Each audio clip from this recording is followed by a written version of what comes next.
Olá! A Igreja Batista da Graça disponibiliza as suas mensagens e reflexões nas plataformas digitais. Se quiseres continuar a receber, podes acompanhar-nos no Spotify e YouTube. Deus abençoe.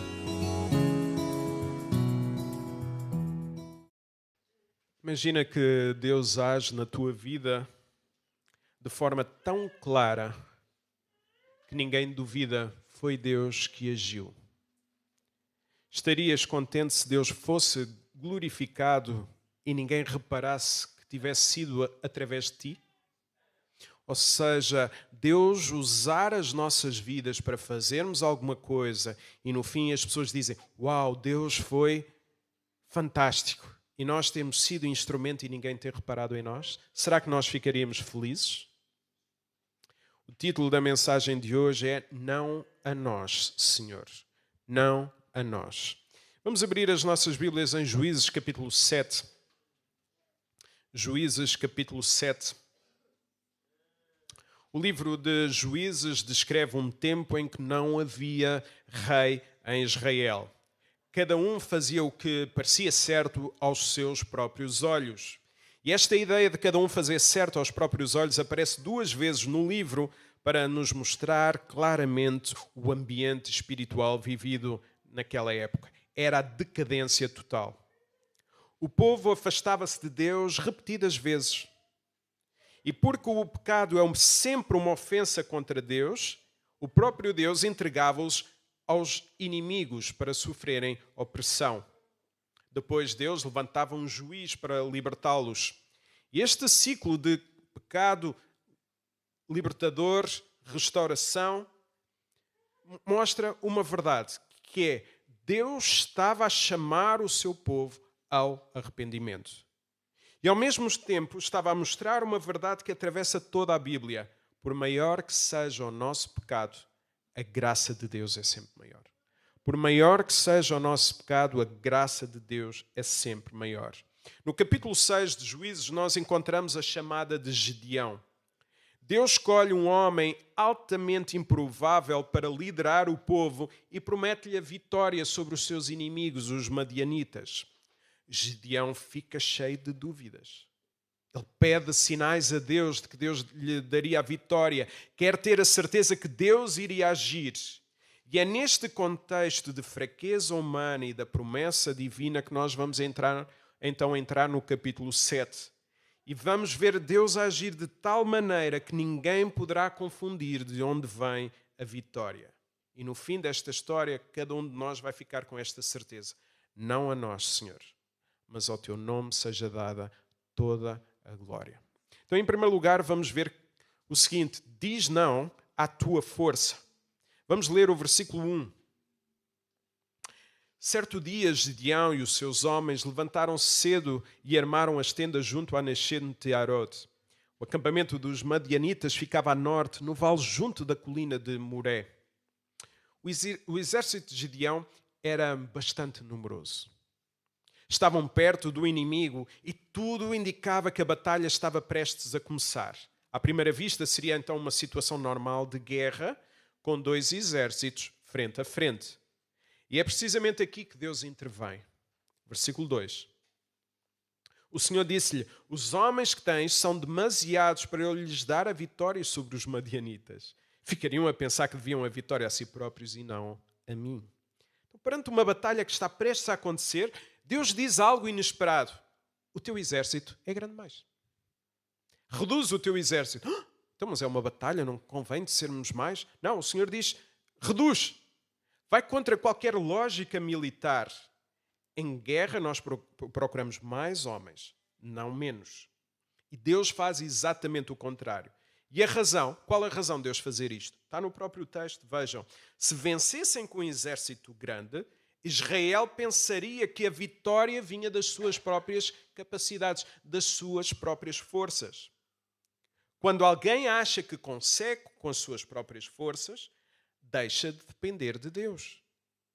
Se fossem muitos homens a lutar contra outros tantos, ganhar ou perder numa batalha seria algo normal. Era uma batalha. Quando Deus começa então a reduzir, a origem da vitória começa a tornar-se mais clara. Isto levanta uma pergunta séria. Será que há coisas que Deus também precisa de reduzir na nossa vida para aprendermos a depender mais dele? Deus estava a reduzir o exército para que eles pensassem que a vitória vinha do Senhor e para que dependessem de Deus em tudo. Então a pergunta que se levanta é: será que Deus também precisa de reduzir algumas coisas na nossa vida para nós aprendermos a depender mais de Deus? Às vezes o problema não é o pouco. O problema é o muito. Quando esse muito nos faz confiar em nós mesmos. Em Ageu capítulo 1, versículo 6, o povo semeava muito e colhia pouco. Porque Deus já não estava no centro das suas vidas. Faltava-lhes a bênção de Deus. Provérbios 16, 8, vemos também que mais vale o pouco com o Senhor do que grandes riquezas e não termos a bênção de Deus. E esta é uma verdade que nós precisamos de ouvir também na nossa vida. Vivemos numa cultura que valoriza a força humana.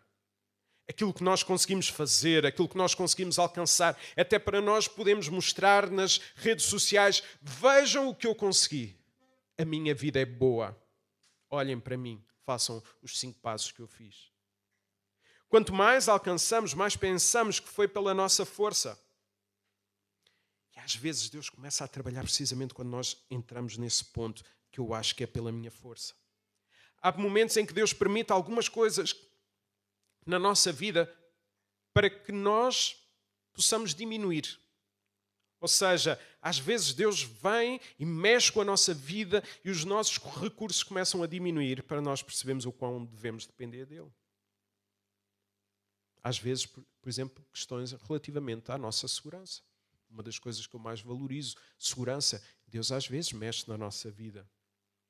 Os nossos planos que não avançam como nós esperávamos, para Deus mostrar que Ele é o autor de todas as coisas. Podemos lançar os dados, mas é Deus que dá a vitória. E nestes momentos em que a nossa vida é virada do avesso, nós chegamos a esta conclusão: afinal, não éramos tão fortes como nós achávamos. Às vezes Deus vira a nossa vida do avesso para chegarmos tão somente a esta conclusão: não éramos tão fortes como nós achávamos. Deus reduz assim para nos ensinar dependência. Quando Deus diz não à nossa força, está a conduzir-nos à sua força, à sua dependência, porque Deus tem todo o poder. Por isso, recebe com humildade os momentos em que Deus reduz alguma coisa na tua vida. Recebe esses momentos com humildade e com gratidão. Os momentos realmente perigosos são aqueles que tudo aumenta sem a bênção do Senhor. Se eu te perguntasse agora, preferias ter pouco com a bênção do Senhor? Ou preferias ter uma vida sem fazer contas, mas a bênção de Deus não estava contigo? Podias concretizar todos os teus sonhos, mas a bênção do Senhor não estava contigo. O que preferíamos? Vamos ver agora o versículo 3. Diz, portanto, ao povo: quem tiver medo pode voltar para casa. Os outros ficarão aqui no monte de Gileade. Assim 22.000 homens voltaram e ficaram 10.000. Então Deus faz a primeira seleção. Reduz de 22.000, aliás de 32.000, 22 voltaram para casa e ficaram somente 10.000. Diz a Gideão: quem tiver medo pode voltar para casa. Há várias tentativas de explicar esta decisão. Alguns dizem que Deus não quer trabalhar com pessoas com medo, porque o medo torna-se contagioso. E de facto o medo pode espalhar-se. E então vêm leituras moralistas daqui: não tenhas medo, porque se tiveres medo Deus não conta contigo. O texto mostra outra coisa. O próprio Gideão, ele tinha medo. E mesmo assim foi usado por Deus. A questão central aqui não é o medo. A questão é que Deus estava a reduzir o exército para que ninguém pensasse que a vitória vinha da força humana. Então precisamos ter cuidado com as leituras moralistas do texto bíblico, ou transformar estes textos em mensagens de coaching. Não, Deus usa pessoas com medo e pessoas sem medo. O que Deus quer é que as pessoas com medo ou sem medo dependam dele. E às vezes o medo pode ser bom quando nos faz depender de Deus. Eu próprio sinto medo muitas vezes. Eu sinto medo do ministério pastoral.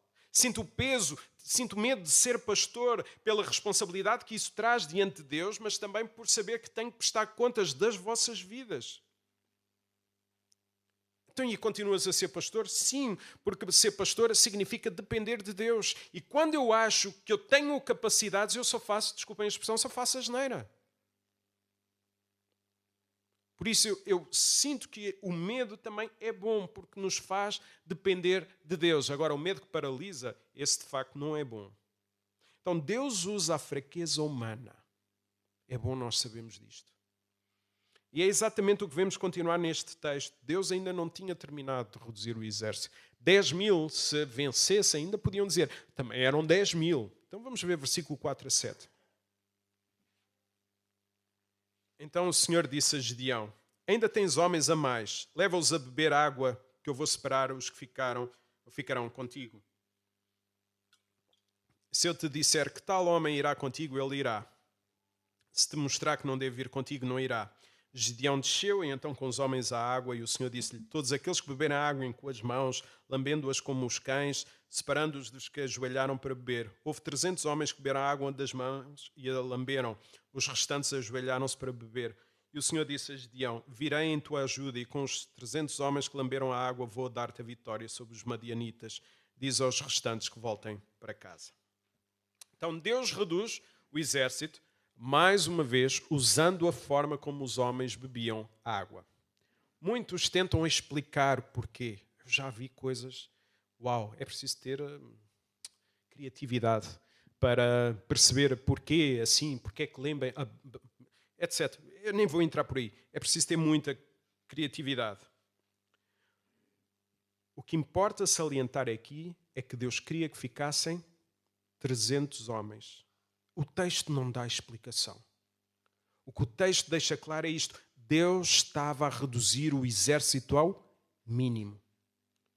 E no fim ficará claro da história, não a nós, Senhor, mas ao teu nome seja dada toda a glória.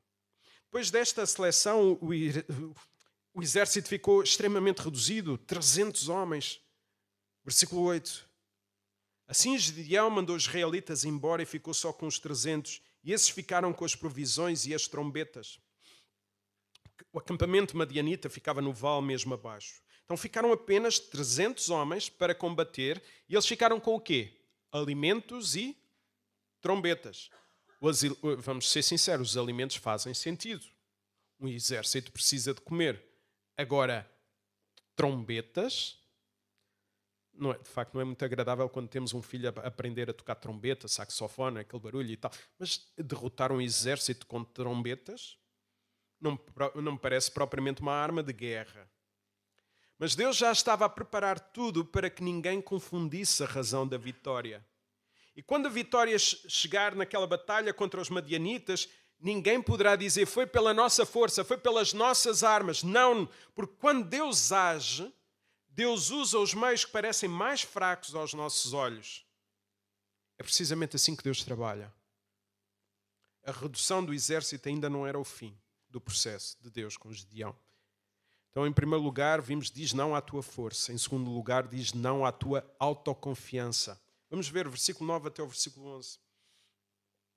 E sucedeu que, naquela mesma noite, o Senhor lhe disse, levanta-te e desce ao arraial, porque o tenho dado na tua mão. Versículo 10.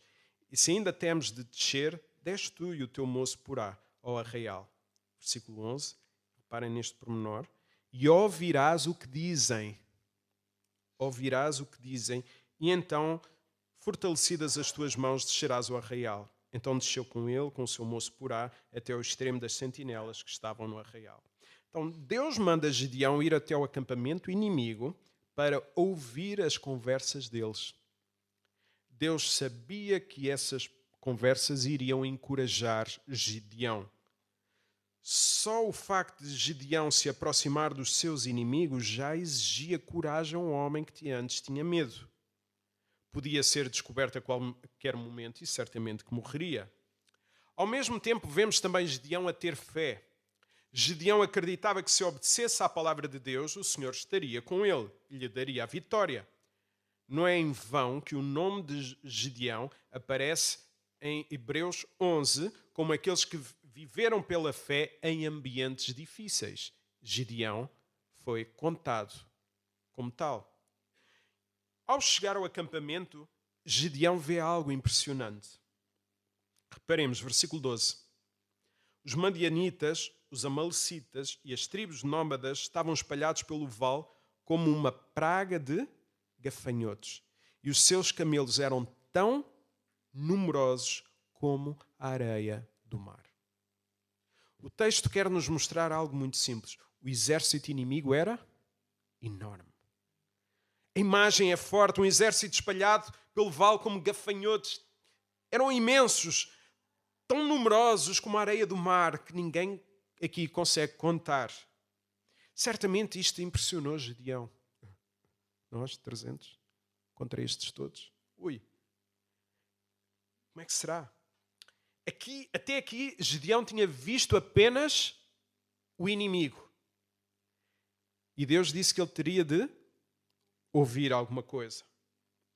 Então Deus tinha dito que a sua coragem vinha não por aquilo que ele visse, mas por aquilo que ele ouvisse. Versículo 13 e 14. Quando Gideão se aproximou, ouviu um homem contar a um companheiro o sonho que tivera. Dizia: sonhei que vi um pão de cevada e vir bater na tenda, lançando-o por terra. O companheiro exclamou: isso não é outra coisa senão a espada de Gideão, o israelita, filho de Joás. Deus deu-lhe a vitória sobre Madiã, sobre o nosso exército. Então, Deus usou o próprio povo inimigo para encorajar Gideão para a batalha. Deus fortalece Gideão de duas maneiras. Primeiro, pela sua própria palavra.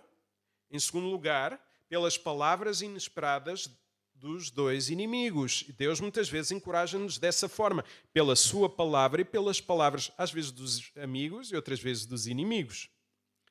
E na sua providência, Deus conduz Gideão àquele momento exato em que a conversa acontece. Nada é por acaso. Assim vemos algo simples e profundo. Deus é Senhor sobre tudo e sobre todos. Deus controla todas as coisas. Se Gideão chegou àquele momento ali para ouvir aquelas palavras, foi porque Deus estava a controlar tudo. Não foi obra do acaso. Quando Gideão percebeu, teve uma reação tremenda. Vamos ver o versículo 15. Quando Gideão ouviu aquele sonho e a sua interpretação, ajoelhou-se e adorou a Deus. Voltou então para o acampamento israelita e disse: levantem-se, o Senhor vai dar-nos a vitória sobre o exército madianita. Gideão percebeu que Deus já estava a trabalhar e a usar todas as coisas para a vitória do seu povo. No meio da desgraça espiritual de Israel, Deus continuava a mostrar a sua graça. Quando Gideão percebe isto, ajoelha-se e adora. Houve quebrantamento antes da ação. Não foi a confiança em si próprio, foi a adoração que o fez agir. E foi também a adoração que o levou a chamar outros para a batalha. O que é que isto nos mostra? A verdadeira adoração move-nos e ajuda-nos a mover outros para a missão. Um coração que adora é um coração que está motivado para a missão. Um coração que adora leva outros a adorar. E por isso Gideão diz ao povo: levantem-se. A mesma palavra que Deus lhe tinha dito no versículo 9, levanta-te. Ou seja, a adoração alinhou as palavras de Gideão com a palavra de Deus. Por isso ele diz: o Senhor vai dar-nos a vitória. Mesmo sendo apenas 300 homens contra um exército enorme. Reparem algo importante neste texto. Primeiro houve quebrantamento e depois houve adoração. A verdadeira adoração nasce de um coração que encontrou deleite em Deus. A adoração acontece quando o nosso coração tem prazer de estar com Deus. Não vem por regras, não vem porque o pastor disse, mas nós só teremos uma vida de adoradores quando nós tivermos a alegria de estar com Deus. E foi a adoração que levou Gideão a obedecer e a conduzir outros à obediência. Talvez nós também precisemos ser quebrados por Deus para aprendemos a adorá-lo em todos os momentos da vida.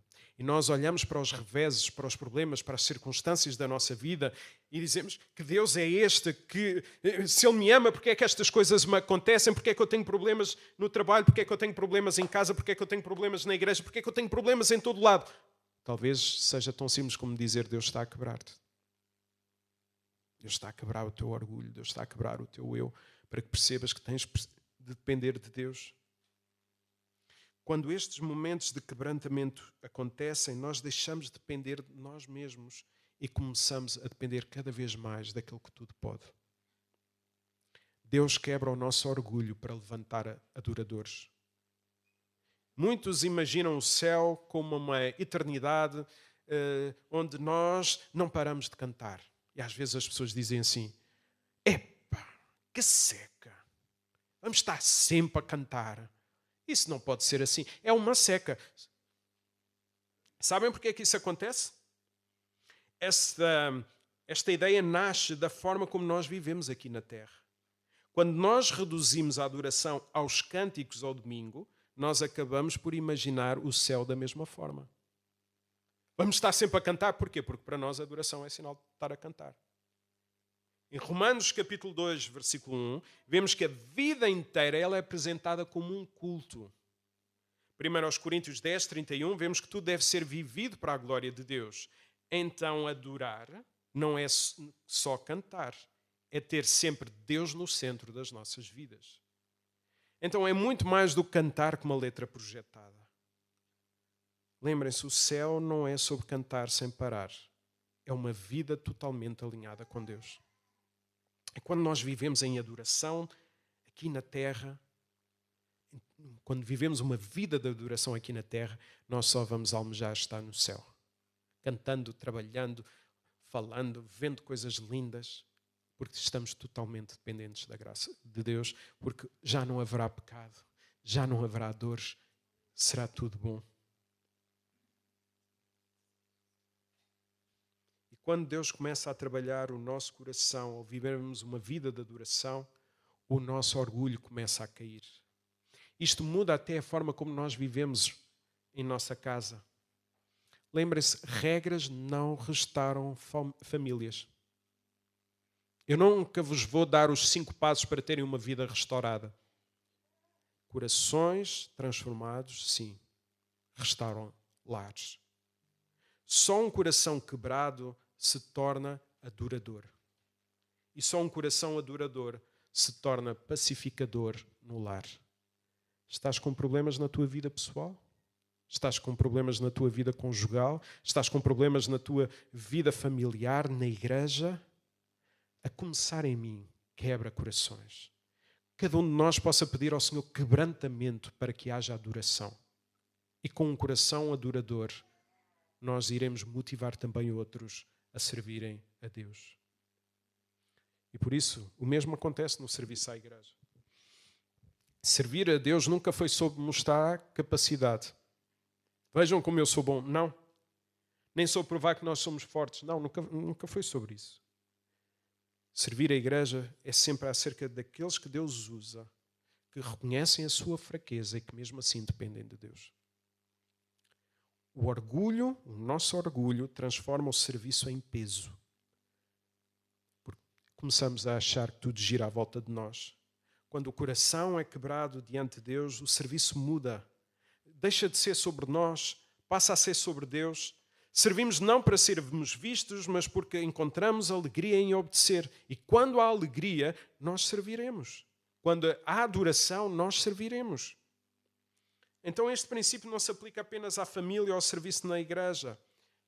Aplica-se também quando Deus nos conduz a caminhos que nós não compreendemos e que nos levam ao sofrimento. O escritor português que faleceu na quinta-feira, António Lobo Antunes, ele disse o seguinte: é claro que me zango com Deus, porque Ele permite o sofrimento, mas talvez os seus desígnios tenham mais profundezas que eu não atinjo. Há algo honesto nesta frase. Muitas vezes nós não entendemos o que Deus está a fazer, mas Ele está a trabalhar em nós e através de nós. Gedeão também não entendia tudo, mas mesmo assim, quando percebe que Deus está a agir, ajoelha-se e adora. Por isso a pergunta, no meio do teu sofrimento, tens sido capaz de adorar a Deus? No meio da tua dor tens adorado ao Senhor? No meio da confusão da tua vida tens adorado ao Senhor? Se não, ainda precisas ser mais quebrado por Ele. É o quebrantamento que nos leva à adoração. Cuidado. Uma vez eu quebro a minha vida. E nós dizemos isso às vezes sem pensar no que estamos a dizer. E uma vez eu disse seriamente ao Senhor, quebra a minha vida. Bem, essa semana foi difícil. E depois a Filipa lembrou-nos, nós não pedimos ao Senhor que quebrasse a nossa vida. Epá, mas não era preciso tanto. Não, de facto é preciso quebrantamento para haver adoração. E é com este coração de dependência que Gedeão entra na batalha. Em terceiro lugar, vamos ver, diz não à tua glória. Então, do versículo 16 ao versículo 21, vemos o exército dividido em 3 grupos. Cada homem tinha uma trombeta e um cântaro com uma tocha acesa. À disposição dos homens, o som das trombetas e a luz das tochas deram ao povo inimigo a sensação de que os israelitas eram muito numerosos. O resultado foi a confusão total no acampamento. Começaram a gritar, viram aquelas luzes, o efeito das luzes, e começaram até tão perturbados que eles começaram a matar-se uns aos outros. E vemos isso no versículo 22. Enquanto os homens de Gedeão tocavam a trombeta, o Senhor fez com que o exército inimigo se atacasse mutuamente à espada. Quem é que fez? O Senhor. Os que escapavam corriam em direção a Bet-Shitá, para os lados de Serera e até à entrada de Abel-Meolá, junto de Tabate. Então, no meio da confusão, os madianitas começaram a atacar-se uns aos outros. Na escuridão da noite, eles já nem conseguiam perceber quem era quem. Ai, aparece aqui à minha frente, eu mato-te. Versículo 23 ao versículo 25, vemos que alguns fugiram e Gedeão o povo de os perseguirem. É curioso notar aqui uma coisa. O povo de Deus tinha sido reduzido a 300 homens e mesmo assim um exército enorme foi derrotado. Cuidado quando nós achamos que somos poucos. O pouco com Deus é muito. E Deus reduziu o exército para que ficasse claro de onde vinha a vitória. E esta é uma verdade que nós precisamos aprender. Quando algo corre bem, rapidamente nós começamos a pensar, foi por minha causa. Quando algo corre bem, alguns de nós poderão logo pensar, vou transformar isto num texto para perceber, para as pessoas entenderem como transformar as suas derrotas em vitórias. Então passam logo a dar lições de moral aos outros. E não tem nada a ver com isso, é o Senhor que nos dá a vitória. A história do Gedeão lembra-nos assim algo essencial. Quando Deus age, ninguém fica com a vitória. Quando Deus age, a vitória não é sobre ti, é sobre Deus. Por isso, o coração do povo de Deus deve dizer sempre o mesmo. Não a nós, Senhor, mas ao teu nome dai glória. Em Juízes 7, vemos que Deus a reduzir tudo ao limite para que ninguém pensasse que há mérito humano. Contudo, esta vitória de Gedeão não é a vitória final. Ela aponta para uma vitória muito maior. O nosso maior inimigo não são os madianitas. Nós já nem sabemos quem eles são. O nosso maior inimigo nem sequer são as circunstâncias à nossa volta, ainda que possam ser dolorosas.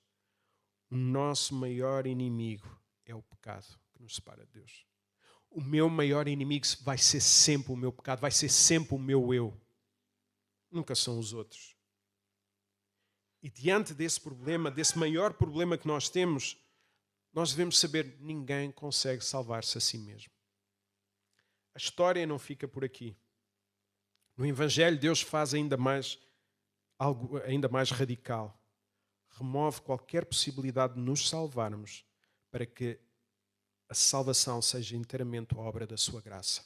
Ninguém aqui presente pode dizer, eu mereço a salvação. Ninguém aqui presente pode dizer, eu consigo fazer as coisas para ser salvo. Ninguém. Deus reduziu qualquer possibilidade de alguém poder dizer, eu consegui pelas minhas obras.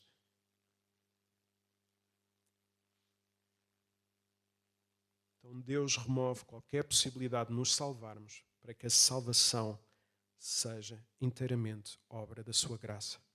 E essa graça revelou-se numa pessoa, Jesus. Ele também não confiou na sua própria força, mas humilhou-se. Filipenses 2. No jardim do Getsemane, vemos também a sua submissão quando diz ao Pai: Pai, se possível, passa de mim este cálice. E mesmo assim, Jesus foi até à cruz para levar sobre si a ira de Deus que nós não merecíamos, ou que nós merecíamos, aliás. Fê-lo de tal maneira que ninguém pode dizer: eu salvei-me. Ninguém pode dizer: eu salvei-me. A salvação é obra da graça de Deus. Só isso devia levar-nos a ter uma vida quebrada.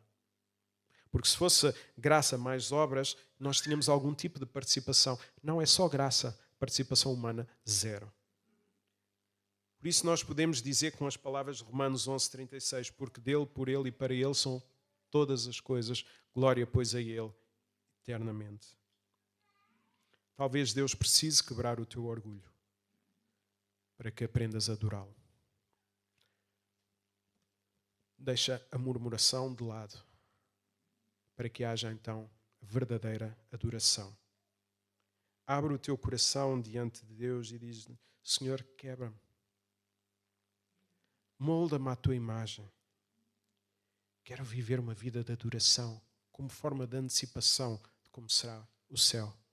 O céu não é sobre cantar, é sobre estar alinhado com Deus. A vida aqui na terra não é só sobre cantar, é estar alinhado com Deus.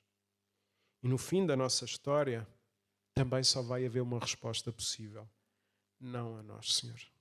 Não a nós, mas ao teu nome dai glória. Amém? Que Deus nos ajude.